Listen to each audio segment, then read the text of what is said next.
Alright everyone, welcome to episode 66 of the Performance Advantage podcast, where we bring sports science to the people with myself and my co-host Dr. Matt Miller. Dr. Matt is a world-leading MTB researcher and inventor of BrakeAce, the mountain bike brake sensor and analysis software.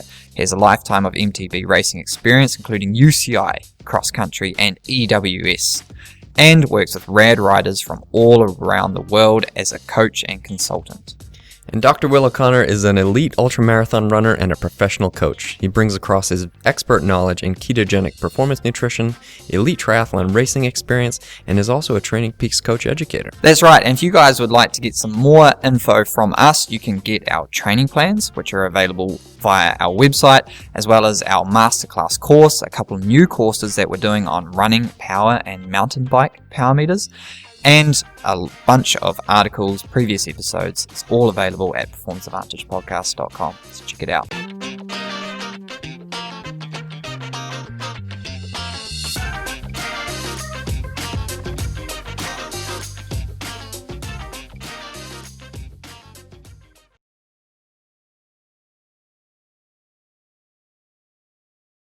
Alright Matt, we're back. We're back into racing. Can you believe it? No. Actually can. It's been so long. I think when we're the world champ, I guess we're thinking about racing, international racing, right? Yeah, like part of the World Series kind of stuff. Like, yeah, just what we generally watch on TV or follow in terms of like the pro sports in our world. Like mountain biking, running, triathlon, Ironman, all of that kind of stuff. Yeah, it's good to be back. It's been a while. The last mountain bike race for the World Cup was, I guess, world champ? It was 385 days from, like, the UCI level racing. That's a long time. Yeah, that's a really long time. And they really got into it in a big way. Like, they had 4 races in, like, 6 days or something? Yeah. Yeah, nuts. Yeah, it would have been tough to do. But they still have world champs coming up. Yeah. Right?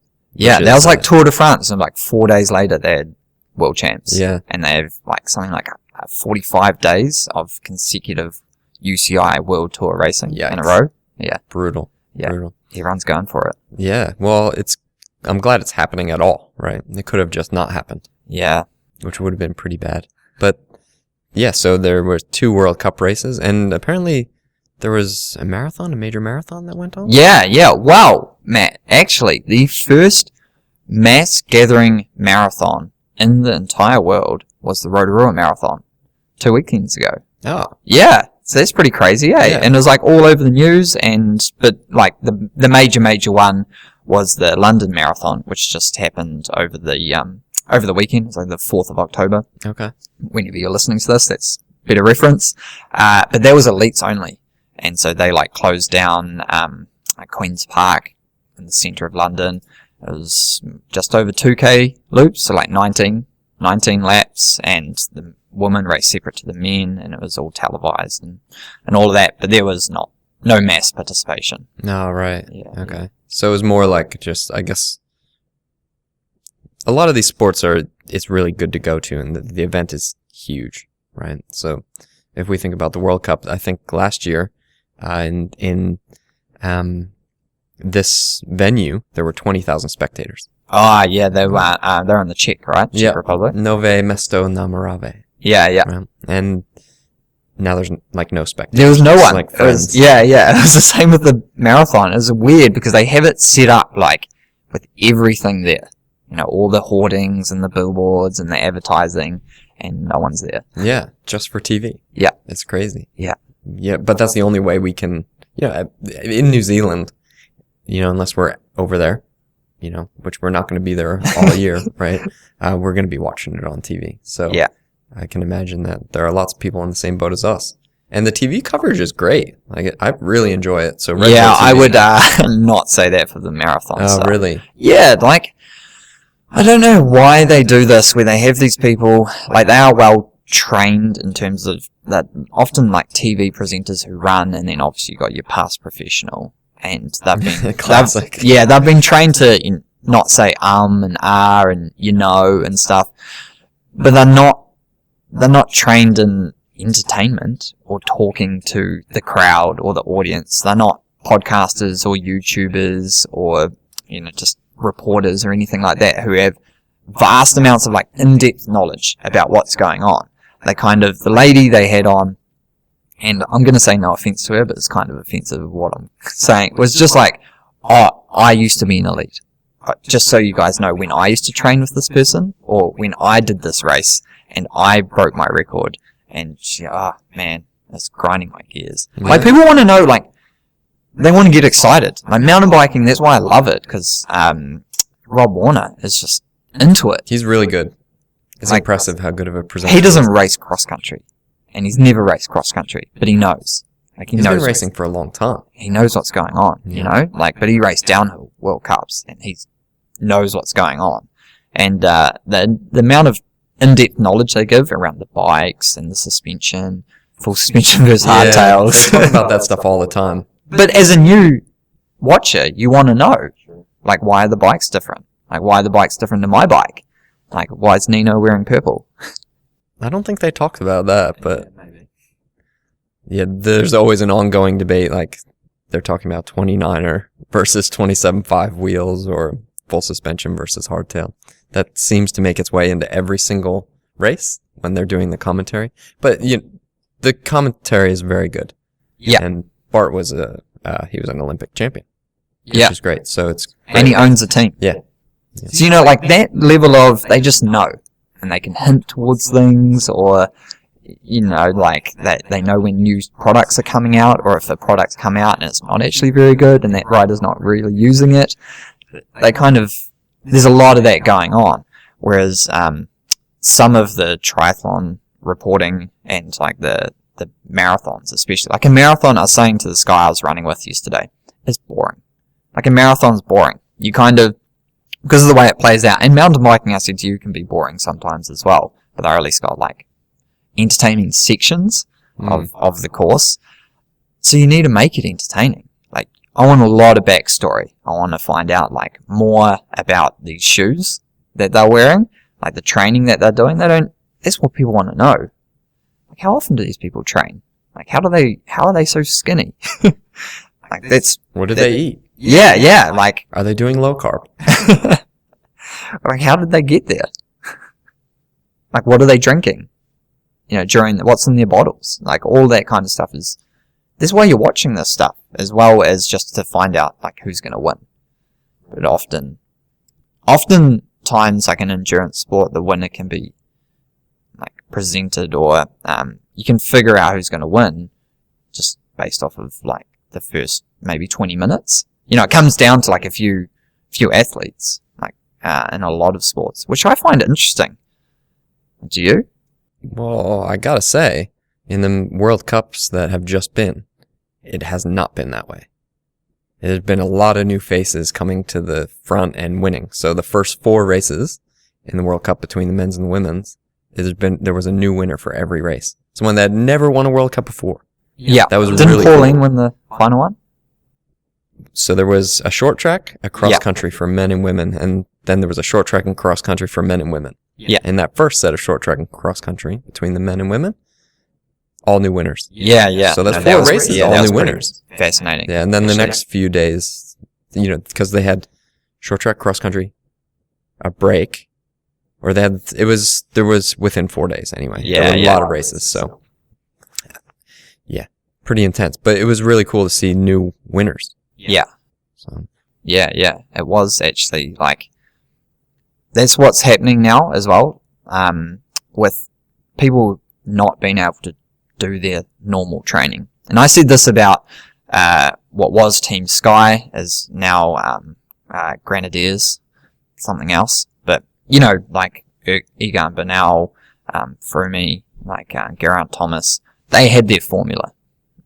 So Dave Brailsford, initially Team Sky, or British Cycling, they had their system, marginal gains, whatever that is, whatever that means. Like, that's what they had, and they knew when to train, when to taper, when to try and lose weight.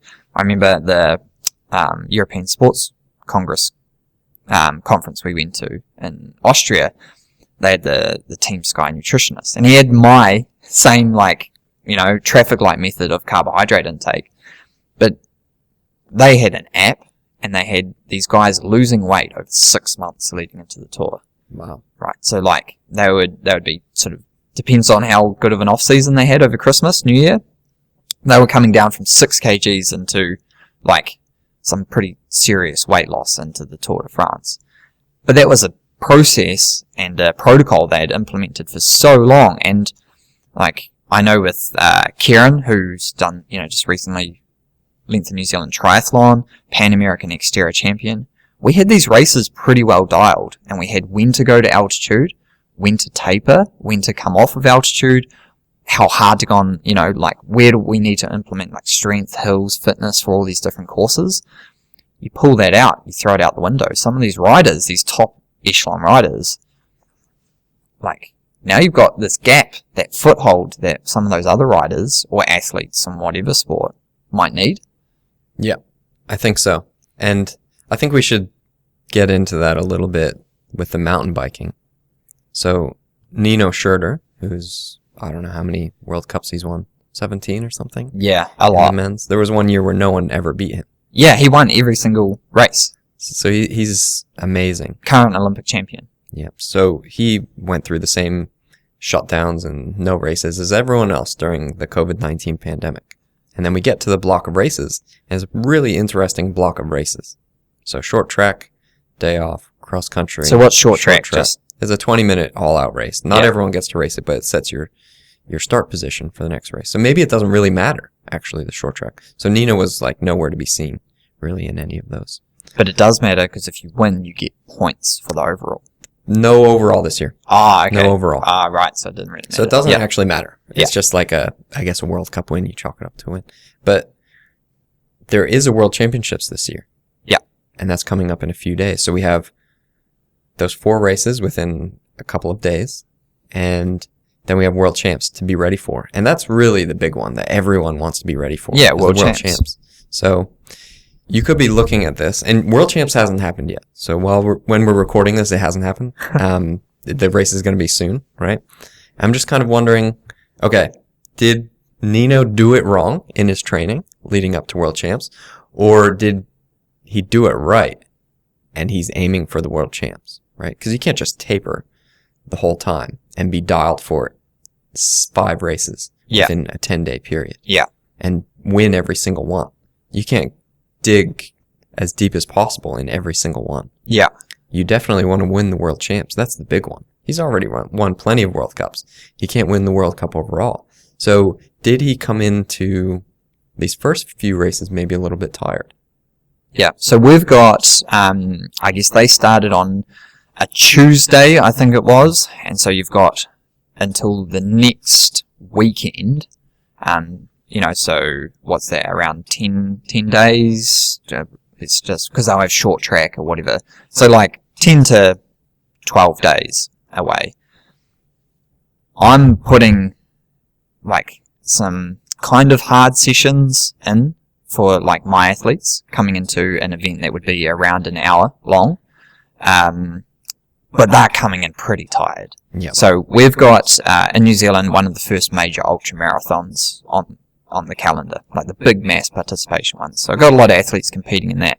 Quite a lot of them are like, man, I'm feeling pretty tired, and that was last week, and they're like, but I'm feeling good. Like a guy just broke his 5K PR, but he's like, I'm starting to get, and that was, 10 days out, and I was like, perfect, you really want to throw yourself in there, and then you're not going to be good enough, in my opinion. You shouldn't be good enough to probably race an hour and a half to your best, but from there on, you're going to start to come right, because it's that juggling act, right? You've got to carry that fatigue right up to the point where you can get that super compensation. Definitely. And I'm wondering if that's what he's doing. So we had all these first few races that the current world champions maybe weren't quite there, and the later races they were there. Yeah. Right, so Nino eventually finished, I think, 3rd in the second cross country. And you can tell he's kind of on form and that he's working his way up through the race, but he's not starting as hard as everyone else and digging as deep. Yeah. So it might look like a little bit of he's off form, but I think really we could see him still take the World Championships that's coming up. What about, like, if you've got these races, because you saw who won the first couple, like young people, and I think it comes down to the training. Right. They'll be trying to be on the whole time, and then so there's the guy who won the short track, the Mexican guy, on the first day, awesome. and he first crashed Mexican. like next day, you know. But he was there or thereabouts in the next ones. Yeah, he was 6th in the cross country the day after his win. Yeah. I think that's what he finished. And then the next short track, he was making a move to the front and he got taken out, which is really unfortunate. So, but I would expect someone like Nino to be able to hit, to taper before those races. And then, like, he's won every single World Cup in a year. Like, I'd expect him to be able to be on form for those 4 races as well as a week later. Maybe. But you also, if you're digging, this is the thing that I was also thinking. So we have these young riders coming up and they're probably training properly because we know that a limiter in these endurance sports is your aerobic fitness, right? So they're probably spending a lot of time working on their aerobic fitness because they're thinking about the future. They're thinking about these races coming up. They're spending a lot of time training properly. Yeah. Right. So we also know that when we train hard or we race, we're digging really deep and getting really, really tired. So without that racing over the last year, pretty much, they've only been able to spend time developing their engines. Yeah, right. So maybe there was some hard training thrown in. I mean, for sure. But they weren't totally obliterating themselves like you do in every single race. Yeah. So, but then there's these seasoned pros as well. So this other side who they think that, you know, the reason they've been so good is because they thrash themselves in these training sessions and these races, these training races. Yeah, and they race into shape. Yeah. So definitely. maybe they've been reenacting those in their training and just getting a bit tired. Yeah. Really. So whereas the young riders who won in the first 4 races, between the men and the women, maybe they've been just training properly and showing up a little bit more prepared with these proper engines without the racing. So take the racing out and these young people maybe are able to do better. So they spent all this time working their engine. But then the older riders, maybe they've been thrashing themselves. And that's why these younger guys, so the older riders, experienced riders are slipping back. The younger guys are coming up and girls are coming up. Yeah, I can see what you're saying, but I'd think that as we started to see Nino, like Pauline Pramfero, however you say it, you know, she won on PFP. She's current world champion or world champion from last year.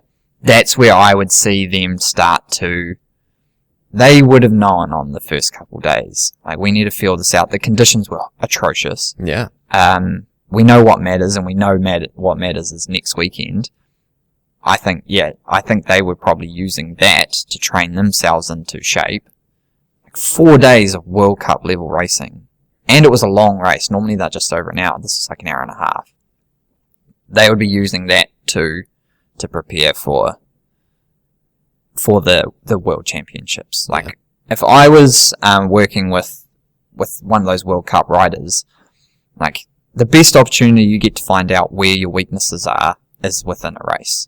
Right, an actual race. Like, what is it like to sprint off the start line, and then you've got those climbs, you got to hold a wheel. Like, you're not. So you find your weaknesses, but there's no time to train before the World Champs 10 days later, though. Yeah, but you can, maybe. you're getting the benefit of that essential training session. Like, so you got to go in. I'd have to say, like, you need to go in kind of fresh to that 4 days of racing, because you're going to be pretty stuffed afterwards. You can't go in super fresh, because otherwise you would have essentially missed maybe like a month worth of training in the lead up to. This is where I think the world champions from last year, I think they're going to win the world championships again. So Pauline Ferrand-Prévot is going to win again. Nino Schurter is going to win again. That's my prediction. We'll see if it happens. But I think that they're the ones that are going to have their training dialed enough to be there on the day for world championships, because that's what they're aiming for. Everyone below them, it's a kind of a shuffle where the older riders are maybe not doing it as right, and the younger riders are doing things better, and we'll see kind of a changing of the guard there. But I still think Nino's going to take the world champs. Well, where is it? Where's the world champs? I think Leogang, Austria. Austria, and they were in the Czech. I have no idea how far apart those two locations are, but I do know one thing to consider is that as a young rider and experienced rider, you know how to do everything outside of the racing and training, right? Like, you know that you've already like months ago, or whenever these got announced, actually probably only like a few weeks ago, figured out how long it's going to take you to get from hotel to hotel, like door to door, like what you're going to need, what kind of bike, what kind of tires, all of that kind of stuff. I mean, they've got teams, but as a youth rider, like if this guy won, he's going to be pretty amped, you know, and these the young female, Evie Richards, like, there's going to be a lot more press. There's going to be a lot more time. The magazines, the websites, the podcasts, they're all going to be asking for their time, and they don't know how to handle that. Nino, Pauline, they say, no, talk to you after the world champs kind of thing, or talk to my manager. They know how to handle themselves, and that's what's so important when you've got, like, yeah, you're staying within the same continent, you're transferring countries, there's a lot that needs to be taken care of. Yeah, I think they're all pretty, like, well experienced traveling, doing the World Cup, and it's not that far to go to Austria, so I don't think we'll see many differences due to that, but you're right that the older riders definitely know what to do when there's lots of races going on, because they've done it more. Yeah, totally. Yeah. Like, it's not unusual for the World Cups to go back-to-back weekends. With the London Marathon, did you see any changing of the guard going on with the London Marathon at all? Wow! Actually, yeah. So, Eliud Kipchoge, he's the guy who broke 2 hours. He's the man. Right. So he's like the Nino of marathons. He has won, until the London Marathon, every single marathon he's ever entered. Okay, so that's the caliber of this guy. And this was set up to be the race of century history with Kenenisa Bekele.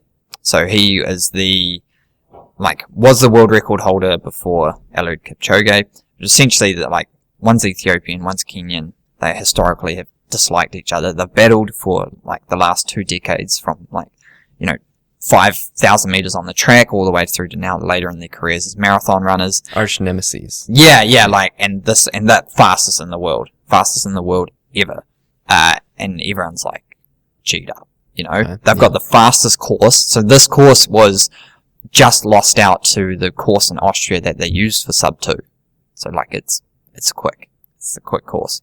Then Bekele pulls out with a calf strain. Oh no. Now I found this super interesting. So he kind of there's a couple things in it where he blamed the new shoes.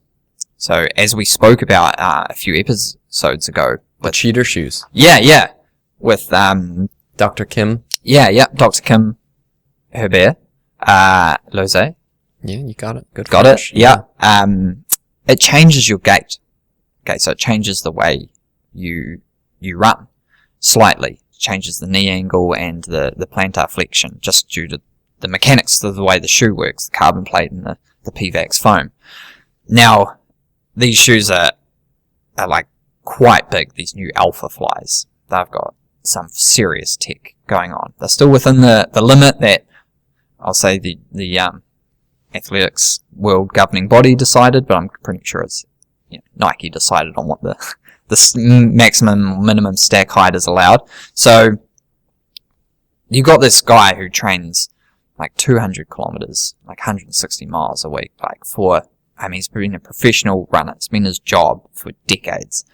And you start, every other shoe never altered biomechanics. So you got that, you put him in some of these, new shoes, and like Kim said, they don't fit everyone. Not everyone responds favorably to them. But obviously, he's paid a lot of money by Nike, so he needs to wear the new ones. Oh, you don't respond to them? You're gonna respond to them. Yeah. Or he'll happily respond to them, And,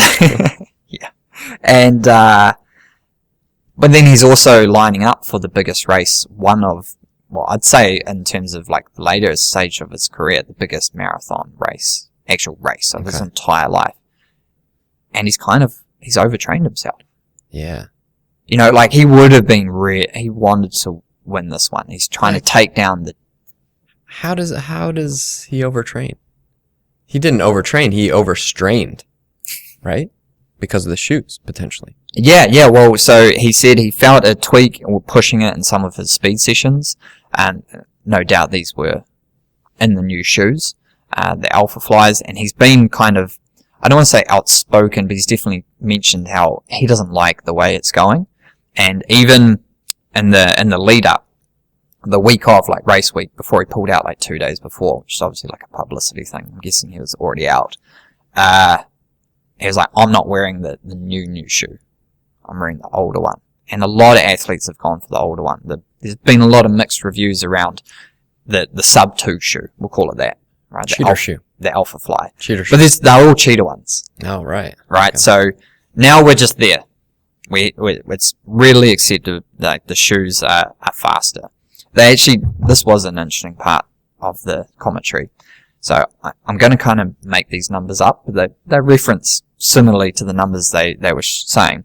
So in the woman, sub 220 marathons, like the top of the top. Like the world record is 214, and before that it was 215. And so to go sub 220, like you're like the top 10. Or actually, so in 2017 there was I think 16 female runners who went under 220.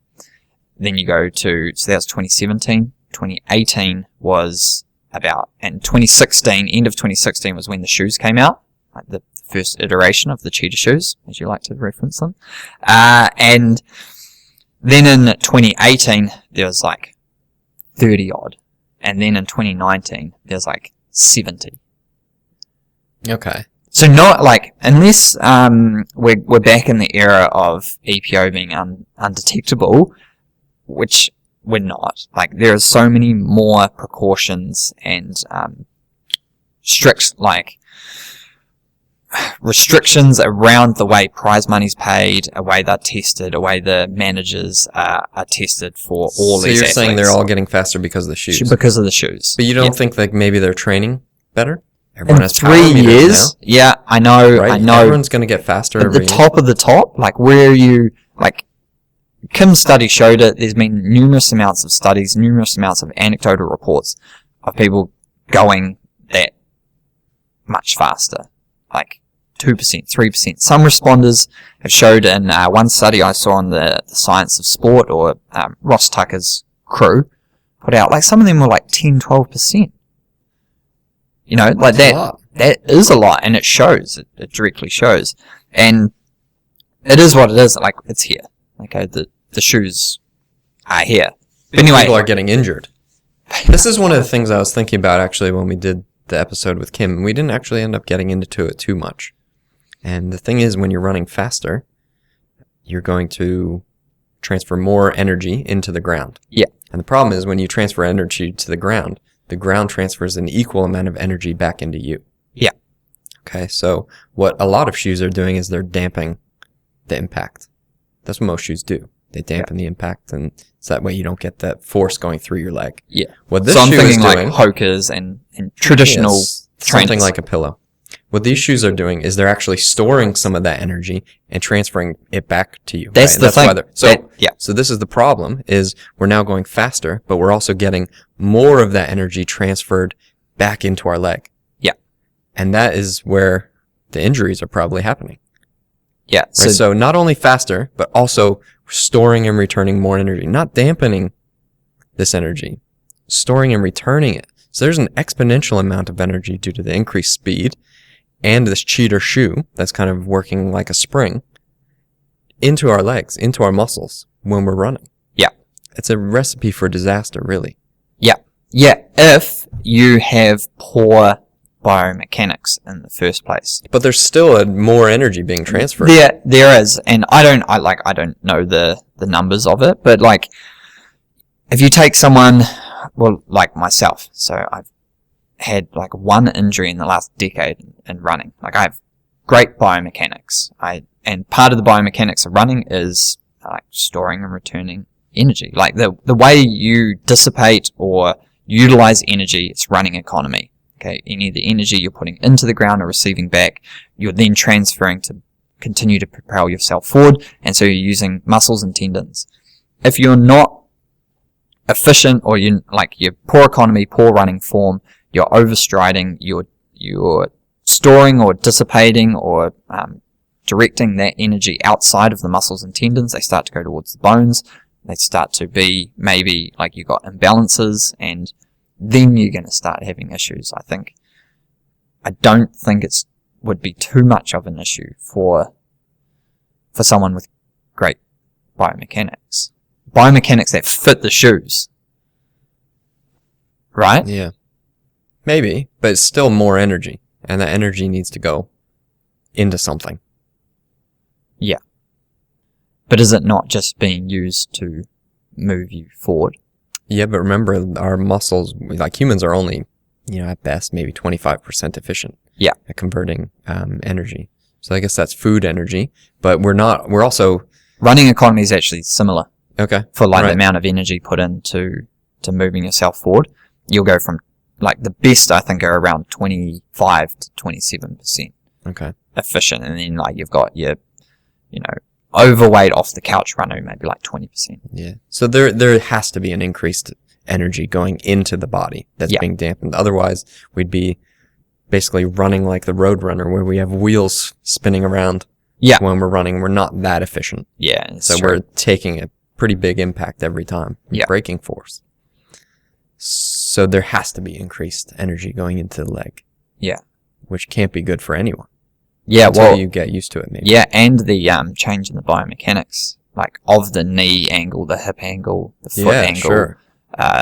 Then when you translate that, just that simple change in biomechanics across your normal running speed, and then you increase your range of motion, because you do, that's the main way these shoes make you faster. If you want to be a faster runner, you've got stride rate, in terms of how many steps you take per minute, and then you've got stride length.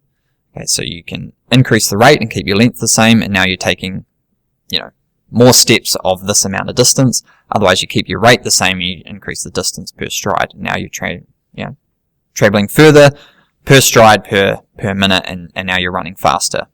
You can kind of combine the two, but more often than not, stride rate's fixed. It's kind of like cadence. You're really going to sit, for most runners, in terms of an overall stride rate, they're anywhere from 160 to 180.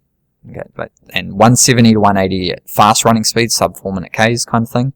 I don't know what that is in terms of minutes per mile, maybe 6. And so there's not a lot of range to improve. You can get a couple more strides in per minute, but pretty much you get these shoes and they're just propelling you further. So they're minimizing up and down, and so some runners, depending on your form, your biomechanics, are going to benefit greater from these shoes, as we spoke about. But so I guess it's that range of motion that maybe you haven't trained across that also can contribute to your injury. Sure. So this guy that was expected to win, he gets an injury. What happened in the race? So no, apparently he got an inner ear infection or something. Oh. Yeah. Okay. So he came 8th.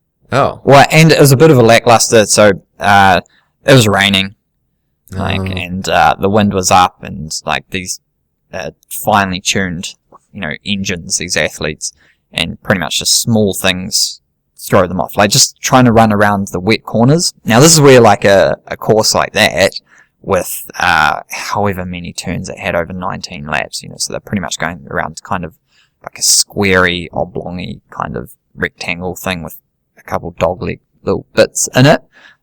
So yeah, whatever, 4 to 6 turns, wet turns on these high stacked shoes. You just got to slow down a little bit. It gets to be like mountain biking, doesn't it? Yeah. Right. So the winning time was just over 2 hours 5 minutes. Still incredibly world class, but lately we've been seeing times, especially on a course that's designed to be fast, of more like 2:01, 2:02. Most people with no turns though. What's that? With where the 2 hour record was broken, there were no turns. Well, I mean, they were roundabouts. Yeah. Yeah. But no right angles or anything like that. And that's why I mean there's kind of like a dog leg kind of turns, so they weren't harsh right angles, and they even painted like a blue line for the fastest like line around the course. But yeah, and so it was I think the top kind of 15 Kenyan Ethiopians, and it was a race as well. So I think once Eliud Kipchoge was like not on for a world record, it was like, okay, now we're racing. And so then it just became like a group pack run until the end, where everyone sort of gassed it for a while. So a group run at a 2:05 marathon pace. Yeah, and then it all got strung out over the last few Ks, but that doesn't make for exciting racing. Right. You know, when you know someone's not on world record pace, and you've got like a whole bunch of people, and in my opinion, it doesn't, and then the commentators aren't like cheering you up. Whereas the women's race, so Sarah Hall, American, and it's always like, oh my god, there's a non-East African up the front, like it's pretty phenomenal. Sarah Hall and Ryan Hall, Ryan was, that's a super interesting story. So, cause he was the American record holder for the marathon, and now he's into like weightlifting and bodybuilding. Oh, wow. Yeah. Wouldn't have expected that. Yeah, he's put on like 50 kilos. It's wow. It's phenomenal. That's a lot. Yeah. Imagine how much you'd have to eat. Yeah, I know, and you should see him, because it still looks like he was made to be, you know, like 50 kgs, and now he's like 100 and something, and it looks weird. Anyway, they've been like initially we're like outspoken about these shoes. Anyway, Sarah Hall ran through into second place, and you're not allowed, part of these new shoes, you're not allowed wearing prototypes, like that. It's the Elite Shoe Availability Program, something like that, and so they have to be available for like 6 months mass market. Okay. Before you're allowed, because otherwise people would like, you know, the IAAF couldn't say if they were like appropriate or not. Did they fit all the regiments? Like, they need to be mass market. You need to be able to get them off the shelf, and everyone needs to be able to have access to them. Otherwise, like you could have the like Chris Boardman situation back in the 70s or 80s, around like highly engineered bikes and different riding positions and stuff. So they were outspoken about these shoes, and does it even, you know, is this real running? And now Sarah Hall's wearing a prototype Asics shoe. Oh. And everyone's like, oh my god, you know, the checking on social media and everything, she's going to get disqualified. She got a dispensation for like a bunion or something to wear these like essentially illegal shoes. And wow, she had the best race of her life. You know, amazingly paced. Check back on our latest episode for pacing, but pretty much even pace came from, I don't even know where she was, maybe like 10th or something, through into second, sprint finish for second, and that was the prime pacing, because it was like the two ladies at the front going head to head from start to almost finish, and then one lady broke away, and then Sarah Hall comes through on the lady in the last like 100 meters, and you know when you're cracked, you have nothing left to give. You can see her like, her head's like, run faster. But you can't, you have nothing left, and yeah, so Sarah Hall gassed her. But then, yeah, she's wearing like these illegal shoes, and we're just all like, oh yeah, that's fine, because it's like, people are calling it a TUE for shoes. Therapeutic use exemption. Well, I don't know what to expect. But, that's interesting. Yeah, she ran like the 6th fastest time for an American woman, and like cool. on not a fast day. So like it was, wow. It was a really good day for her then. Yeah. The women's race was like far more exciting. There's a lot more competition, and just these two women going head to head for like on world record pace. Like, that's exciting. Yeah. It's kind of similar with the women's mountain biking kind of, where we're always seeing new female winners and new females contending for the top 10 or 5. With the men, it's always been like, these are the same people. We're expecting these people to win. And then the way Red Bull TV works is it only shows the people in the lead. I'm not seeing anyone else. Yeah. But that's what's been really interesting with the latest races, is that there's been new people at the front. Yeah. So new names to see with the men's. But actually with the women's, it's been kind of slightly changed up. But with the men's, there hasn't been many changes in the last several years, so it's been really cool to see new people coming to the front. And why do you think really that awesome is? that way. Well, probably for some of the reasons that we talked about, because of the changing in the timing of the season and how they trained, new people coming up. And But I mean, traditionally, like, the men's race has been dictated to by, like, the top 5. Like, all right, we know what kind of permutation is top 5. Whereas the women's race, I guess, there are those couple of those hitters. Annika Landvad, I remember, like, she won like 5 in a row of like 8 or something, and now she can't even, like... Well, she's another one. Who knows where she'll be at the World Champs. Yeah. Well, she trains really smart. But you're right. There has been a lot of changing. Who's the current Olympic champion? Like, she was overtrained, couldn't handle the pressure, and, like, disappeared. Jenny Rizveds, yeah. For like 2 seasons. Now she's come back, created her own team, and is back absolutely smashing it again. Yep. She was also nowhere to be seen really in these first few World Cup races, which is also interesting. Yeah. So maybe it's that whole World Champs thing that's coming up that they're preparing for. Yeah. But yeah, it's really strange that with the men's there hasn't been much change of the guard in the last, say, 5 years. Really, there's only been a few people we expect. Yeah, like Sam Gaze came, but again disappeared. Anton, like, I'm thinking of New Zealanders, obviously. Yeah. Well, they were the first ones to really challenge this Nino Schurter. Yeah. And they came hard. Yeah. Yep. And out of the gate, but then disappeared. You know, both had issues with overtraining. Yeah, I mean, you say disappeared, but Anton was, I think... No, he's back. But, you know, he did. He had to come home. He had, sinus surgery or something. Yeah. And we know, like, one of our early episodes of Sam Shaw, like, he went to Europe to try to do that thing, that UCI World Cup thing with the under 23s, and cracked. Like, it's a lot. Yeah, it's really hard. I don't know if I guess Nino just really handled it well. They have a really good team, and he's getting paid. Is it the professionalism? Do you think?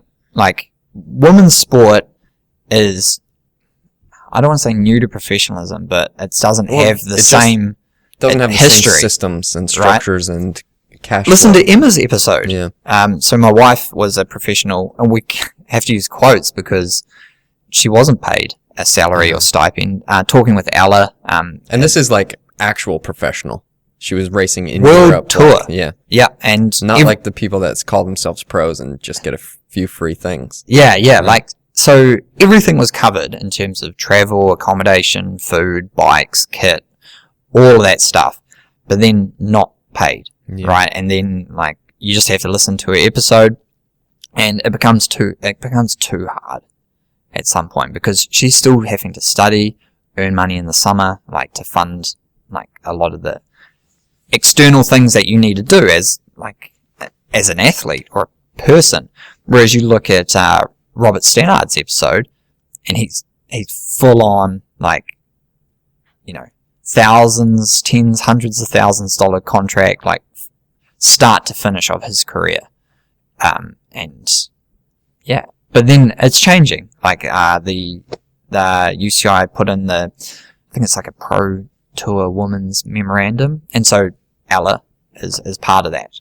And so their teams commit to paying a salary for if you want to be a certain level of, or whatever it is. But yeah, we're talking about it like it's revolutionary, but it's like, well, okay, you mean this didn't exist? Yeah, I know. Like, the men, like, starting, like, they have minimum salary contracts of like 70,000 euros or something for Pro Tour riders. Like, that's minimum. Yeah, so I guess we're trying to figure out, like, okay, the men's systems are way better. They're way better. I guess more opportunities, really. Is this why? So, but why does Nino still like the man? And then why in the women's, potentially due to less support, there's a few women's riders that have amazing support. Why do we see more changing of the guard in the women's races historically? Yeah. Is it down to the level of support? Or is it a bias thing that we're not actually, like, looking, do we just think this? Like, Nino could be an outlier.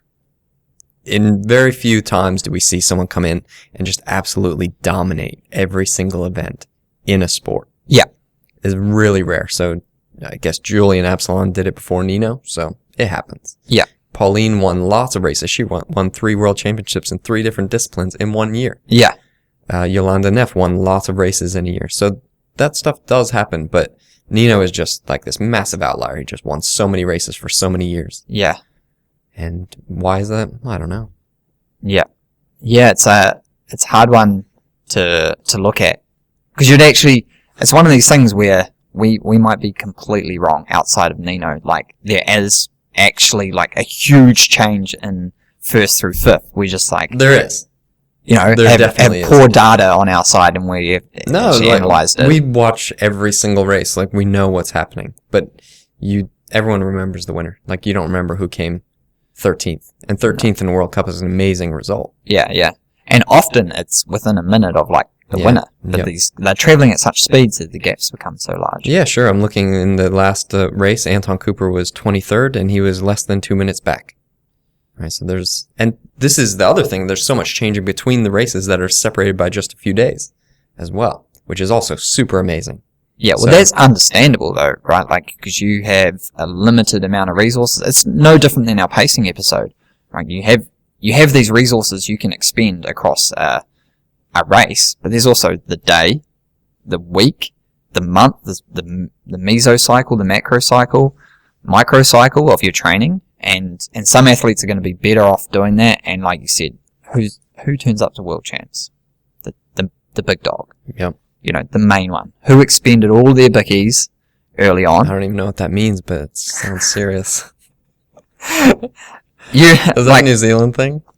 Burn your biscuit. Oh, okay. Like, overcooked it. Okay. Like, I like it. Yeah, too hard. Yeah. Too hard. Yeah. Okay. I'll keep that one in the back pocket. Yeah. Do. You might need it for the next chat after just the a few bickies. That's where you can see that these seasoned athletes are going to be better off for the world champs. Like, just becoming accustomed to the demands of a race week, which is more than, like I said, is more than just banging out a singular race and then chilling out. Like, you've got all this travel and all this other stuff that you need to incorporate. Yeah, well, I guess in saying that single race is coming up soon, so I guess we'll find out who wins. We will. And if you're listening to this a bit later, you can just check back, check on the results. And hopefully I'm Or right. you're already like listening and be like, oh man, Matt is so wrong, or he's a genius. So we'll have to find that out. But yeah, Matt, racing's coming back. Yeah, Racing's coming back. I am so, like, in New Zealand, we're back. We're back to level 1 of restrictions, which means no restrictions. We're good to go. Yeah. We're good to go, except unless we want to go overseas. But that means my 24-hour race is on, and a lot of people are coming up, and like Northern Hemisphere, you're getting into can we call it an off season if there wasn't a season? But people are starting. We're getting hit up. Training plans coming through. More people on the membership sites. Or, like, you can see what to do in your off-season, value of base training on our podcast. Like, listens are growing. Yeah, so do you have, like, a hot training plan from the last couple of weeks? Yeah, pretty much, like, I've got a bunch of base phase plans that I offer. So, like, base phase is pretty good now because people are probably preparing for races in, like, January, February, March. Yeah, right? Yeah, Okay. And so I got base phase 1, 2, and 3. And so it kind of depends on your history or how far out of, like, wanting to get into some full-on training. But they're good for recovery. Base phase 1's, like, pretty light. Getting going again, trying to figure out your training load. Just, good placeholder training. But that one's, like, because it's a one size, like, a fit all, kind of got, 3 days, 3 to 4 days, 5 days plus, all via, like, Training Peaks, downloadable workouts and stuff. So that's been one of my most popular ones. What about yours? Yeah, cool. Still the 12-week full fitness plan. So there's strength training and skills sessions in there. And that one's been really popular. That's because it's adaptable for every person. So if you miss a day in the week, you know where to pick off because there's 5 different priorities within the week. So if you're only training 3 days a week, you do the first 3 priorities, and that's it. Rest the rest of the time. So yeah, that one's been going really good. Ah, sweet. And running power meters, Matt. Hot topic. Yeah. they're coming out. I saw Stride just release some new sweet spot training algorithm. And so that leads us in nicely. Bit of an ad for our new courses. Yeah. So we've been spending actually a lot of time planning these courses. And what we wanted to do is be able to combine both of our expertise in it for something that doesn't actually exist. And there's a little bit about running power, but you're an expert in running power. So we're going to do a course on running power. Yeah. Together. Yeah. So like the whole who, what, where, when, why, how of running power. Because I haven't seen anything out there. Like there's bits and bobs, which is the annoying thing. Like it's the great thing about the internet. It's the annoying thing about the internet. Who do you trust? Who do you believe? Like I've been using running power since the heart rate strap in like 2015. Like I've seen every iteration of the Stride, the new introduction of Garmin, Polar, Coros, like all these new algorithms. So with the help of Matt, I'm putting it together and we're going to kind of incorporate like your expertise in mountain biking, mine in running, to make sure we cover everything. And along the same lines, we're doing something with mountain biking. Yeah, so how to mountain bike with a power meter. Yeah. There's like no information out there, which kind of blows my mind. Yeah, it's all cycling based. Yeah, and like, mountain biking... I mean road cycling, yeah, you know? And mountain biking and road cycling are a lot different. Yeah, so way a lot different. of the same principles because the human engine is a human engine. And that's why we are really confident we can do mountain biking course and ebook and a running course and ebook on power because it's a human body. And there's definitely differences that we'll use our own expertise in. But still, the body is the body. And then we need these little tiny nuances and to separate cycling from mountain biking and talk about how to actually use it in mountain biking. Because this power in a mountain bike, even on a smooth climb, is just all over the place. So it's not really like that on the road. You can stay pretty steady. Yeah. Yeah, and even within running on the road versus running on the trail, like we know heart rate's great, like, but then it has its downfalls and pace for running. I think it's gonna be outdated. It is. It's already outdated. So we're talking about training in the 21st century. That's right. That's what we're talking about. So you can sign up and get on the list on our website, performanceadvantagepodcast.com, and stay up to date for when we pre-release these courses. So, So for you guys, you seasoned listeners, we'll offer you pre-sign up discounts and everything, as well as, well, the initial thought is you'll get the ebook for free, and that's what we'll do. That's what we'll do for you guys. Yeah, let's commit to it right now. We didn't pre-talk about how we were going to reward us. I'm just like looking at Matt, like, is that all right? Can we give that away? I think we have a really good crew of people that support us every single week. It's amazing, and we want to be able to reward them for sharing our podcast to their friends, talking about it, talking about how funny Will is, and how amazing the information is that we give. And we're going to do that by giving you free ebook when you sign up to our course. Yeah. And if you just can't wait, just sign up to the masterclass. Get yourself a bunch of good information, well put together with digestible formats of like videos that are all 3 to 5 minutes. You get a certificate. Everyone loves a certificate. You can put it on the fridge, show your kids.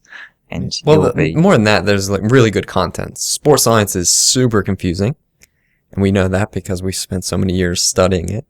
And like, there's lots of little bits that we can take from sports science to our sports. But what the masterclass does is it picks through all the noise really and gives you, these are the important things that you actually need to know for training.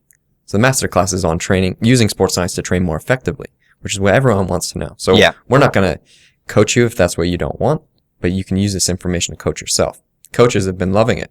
Athletes have been loving it. So sign up for that. And the way we put it together is like you get lifetime access. So some people I see that they're jumping around, like in terms of like they just wanted a couple of those key modules. There's 6 modules. They just wanted like the polarization and periodization ones, as well as the like Training Peaks analytics. Awesome. That's all good. You can just keep going back and checking in on that rather than trying to hunt around YouTube. Like, you know what? I listen to these guys. They know what they're talking about. I'll trust them.